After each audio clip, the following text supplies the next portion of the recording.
Inland waterways के sector में ease of doing business बढ़ाने के लिए पिछले 10 वर्षों में केंद्र सरकार द्वारा अनेक रिफॉर्म्स किए गए हैं।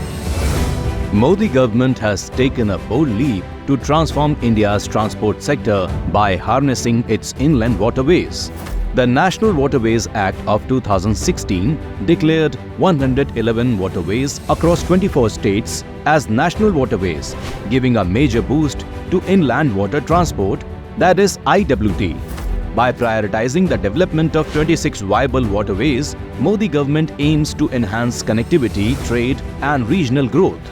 A key milestone in this transformation is the development of the Dharma Paradeep Mangalagadi Pankapal stretch in Odisha, spanning 233 km under National Waterways 5. This effort is a part of an expansive plan to integrate states through efficient water transport networks.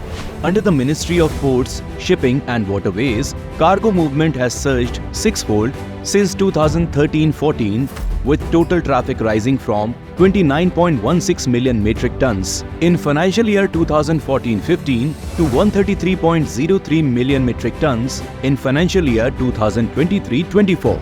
Operational waterways have increased from just 3 in 2014 to 26 in 2024.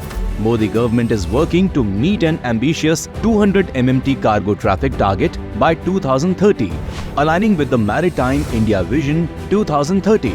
Under the Maritime Amrit Kal Vision, a staggering 500 MMT cargo target has been set for 2047, showcasing a clear roadmap for sustained growth.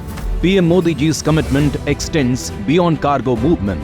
Rupees 45,000 crore has been earmarked for river cruise tourism development. Of this, rupees 35,000 crore is dedicated to cruise vessels and rupees 10,000 crore for terminals, enhancing tourism and creating new economic opportunities. The flagship Jal Marg Vikas project for the Ganga Bhagirathi Hooghly river system further exemplifies this vision. The project focuses on cargo transport, ro-ro services and passenger ferries, while uplifting local communities through jetties. Under the leadership of PM Modi, India's waterways are being transformed into dynamic engines of economic growth. This historic push for inland water transport is connecting states, spurring commerce and bringing prosperity to millions.